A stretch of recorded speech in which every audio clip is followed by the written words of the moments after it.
ओम नमः शिवाय। सप्तऋषियों द्वारा पार्वती के तप की परीक्षा। देवताओं के चले जाने पर पार्वती के तप की परीक्षा के लिए भगवान शंकर समाधिस्थ हो गए। उन दिनों पार्वती देवी बड़ी भारी तपस्या कर रही थी। उस तपस्या से रुद्रदेव भी बड़े विस्मय में पड़ गए। भक्ताधीन होने के कारण वे समाधि से विचलित हो गए।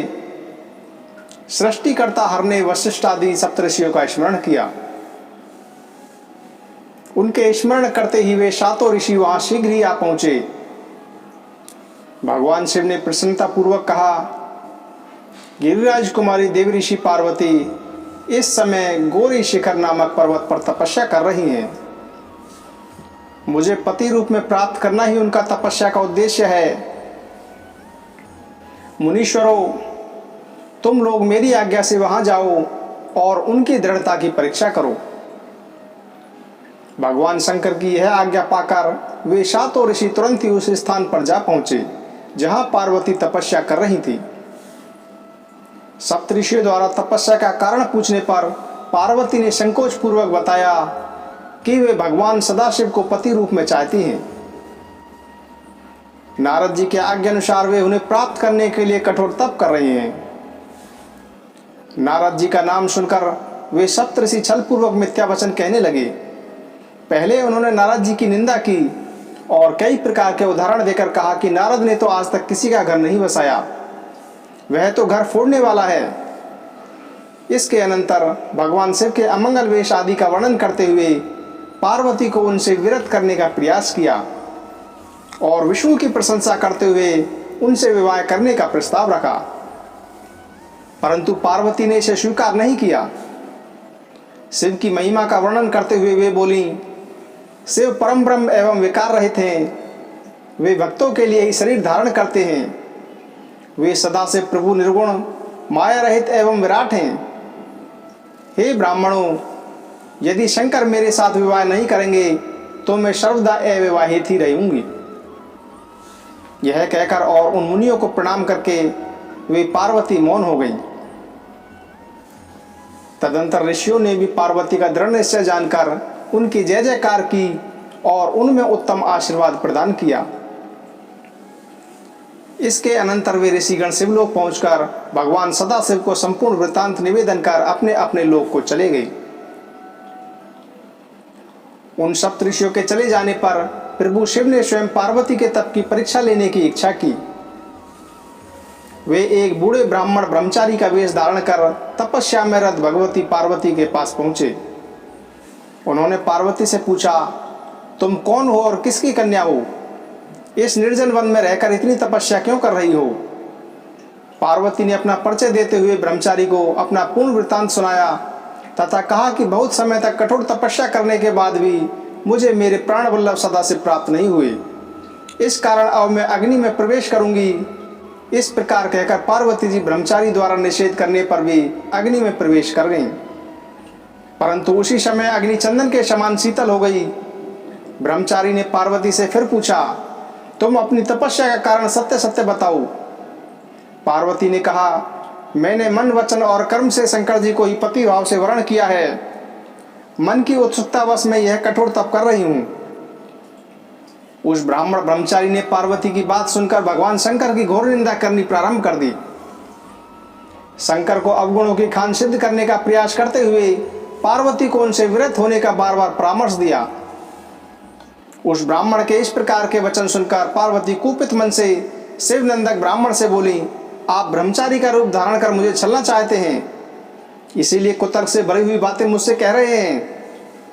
वे सदा से निर्गुण परम ब्रह्म हैं और कारण व सगुण हो जाते हैं। जो 7 जन्मों का दरिद्र हो तो वह भी यदि शंकर की सेवा करे तो उसे लोक में स्थिर रहने वाली लक्ष्मी की प्राप्ति होती है। जो पुरुष शिव तत्व को न जानकर शिव की निंदा करता है उसका जीवन पर्यंत संचित किया हुआ पुण्य भस्म हो जाता है। वे सज्जनों के प्रिय निर्विकारी प्रभु मेरे तो सर्वस्व हैं और मुझे अत्यंत प्रिय हैं। उन महात्मा सदाशिव की ब्रह्मा विष्णु भी किस प्रकार समता नहीं कर सकते। इस प्रकार कहती हुई वे गिरिजा पुत्री मौन हो गईं और निर्विकार चित्त से शिव जी का ध्यान करने लगीं। उन शिव ने जैसा पार्वती ध्यान कर रही थी उसी प्रकार का अत्यंत सुंदर रूप धारण कर उन्हें दर्शन दिया और पुनः पार्वती से वे शिव कहने लगे, हे दृढ़ मन वाली, मैंने तुम्हारी अनेक प्रकार से परीक्षा की, मेरे इस अपराध के लिए क्षमा करो। मैंने तुम्हारी जैसी पतिव्रता सती त्रिलोक में कहीं नहीं देखी। हे शिवे, मैं सर्वथा तुम्हारे अधीन हूँ, तुम अपनी कामना पूर्ण करो। भगवान सदाशिव का यह वचन सुनकर और उनके परम आनंदकारी रूप का दर्शन कर पार्वती जी परम आनंदित हो गईं। इसके अनंतर पार्वती जी अपने घर के लिए प्रस्थान कर गईं। वहां उनका पूर्ण स्वागत हुआ। माता मैना का पार्वती को पाकर वेल हो गईं। घर में नित्य गान और उत्सव होने लगे। इस बीच भगवान सदाशिव एक नट का रूप धारण कर वहां पधारे और अद्भुत लीलाओं का प्रदर्शन किया। मेनका नट की लीला से प्रसन्न होकर रत्नों से भरपूर उपहार उस नट के लिए लेकर आईं। उस विलक्षण नट ने इसे स्वीकार नहीं किया और इसके बदले सेवा की याचना की। यह सुनकर मैना अत्यधिक कोपित हो गई और नट को वहां से हटाने का प्रयास किया। नट रूपी भगवान शंकर अपने स्थान पर आ गए। देवताओं की प्रेरणा से भगवान शंकर पुनः वैष्णव ब्राह्मण के वेश में हिमवान के यहाँ पधारे और शिव की निंदा करते हुए उनके दोषों का वर्णन किया। इसे सुनकर मैना का अत्यधिक दुखित हुई और वे पार्वती के विवाह शिव से करने के लिए किसी प्रकार तैयार नहीं हुई। इधर भगवान शिव को इस बात का पता लगा तो उन्होंने अरुणधति सहित सप्तऋषियों को बुलाया तथा मैना के पास जाकर उन्हें समझाने की आज्ञा दी। अरुणधति सहित सप्तऋषियों ने शिव जी की आज्ञा से हिमवान के यहाँ पहुंचकर उन्हें समझाने का प्रयास किया। हिमवान ने कहा कि एक वैष्णवधारी ब्राह्मण ने आकर मैना के समक्ष शिव के दोषों का वर्णन करते हुए उनकी अत्यधिक निंदा की। इसे सुनकर मैना नाराज होकर कोप भवन में चली गई हैं। सप्तऋषियों ने अरुणधति को मैना के पास भेजा। अरुणधति को देखकर मैना उठ खड़ी हुई। अरुणधति ने भगवान सदाशिव की कई प्रकार से प्रशंसा करते हुए मैना को समझाया। मैना और हिमवान भगवान शिव के साथ पार्वती का विवाह करने के लिए राजी हो गए। सप्तऋषियों ने भगवान शंकर के पास जाकर उन्हें यह समाचार विस्तार पूर्वक सुनाकर अनुरोध किया कि वेदोक्त विधि से पार्वती का पाणी ग्रहण करिए। उधर हिमवान ने विवाह की तैयारियां प्रारंभ कर दी और विश्वकर्मा के द्वारा बारातियों के लिए कृत्रिम आवास का निर्माण एवं सजावट आदि कराई। इधर शिव जी के पास लगन पत्रिका भेजी गई जिसे पढ़कर वे अत्यंत आनंदित हुए और नारद जी के द्वारा सभी देवताओं, मुनियों, सिद्धों तथा अन्य लोगों को विवाह में सम्मिलित होने के लिए निमंत्रण भेजा। तदंतर समस्त देवता, यक्ष, दानव, नाग, पक्षी, अप्सरा आदि विवाह उत्सव में सम्मिलित होने के लिए पधारे। भगवान विष्णु के अनुरोध करने पर भगवान सदाशिव के पूजन आदि का सब कार्य वेदोक्त विधि से संपन्न किया। तदंतर सबके साथ नंदी आदि अपने सब गणों को साथ लेकर हिमाचल पुरी की ओर प्रस्थान कर गए। भगवान शिव की बारात विलक्षण थी। बारात में वाहनों पर विराजित खूब सजे धजे बाजे गाजे के साथ पताकाएं फहराते हुए वसु आदि गंधर्व, यक्ष, देवराज, इंद्र, भृगु आदि मुनीश्वर, ब्रह्मा तथा भगवान विष्णु सबकी टोलियां अलग अलग चल रही थी। इनमें से प्रत्येक दल के स्वामी को देखकर मैना पूछती थी कि क्या ये शिव हैं? नारद जी कहते हैं कि ये तो शिव के सेवक हैं। मैना यह सुनकर बड़ी प्रसन्न होती और मन में सोचती कि जब उनके सेवक ही इतने सुंदर हैं तो इनके स्वामी शिव तो पता नहीं कितने सुंदर होंगे। इसी क्रम में भगवान रुद्रदेव की परम अद्भुत सेना भी वहां आ पहुंची, जो भूत प्रेत आदि से संयुक्त तथा नाना गणों से संपन्न थी।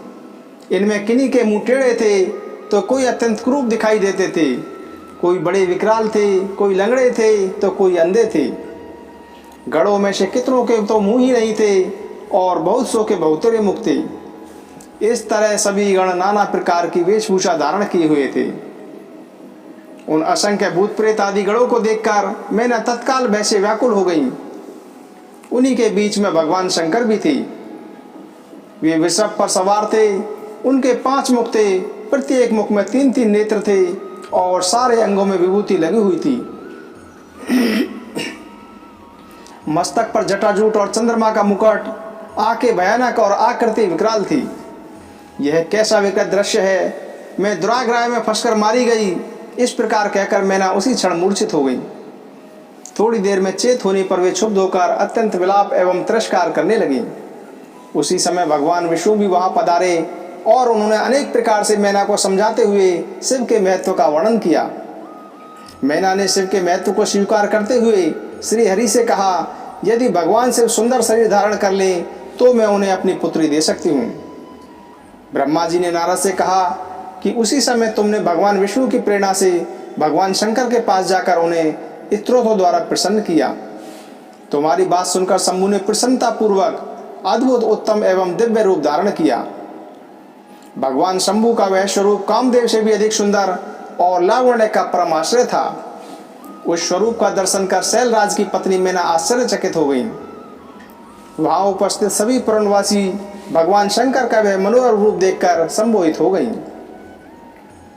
हिमाचल की पत्नी मैना भी शंभु की आरती उतारने के लिए हाथ में दीपक से सजी हुई थाली लेकर सभी सप्त ऋषियों तथा अन्य स्त्रियों के साथ आदर पूर्वक द्वार पर आईं। विवाह का सब कार्य विधि विधान से संपन्न हुआ।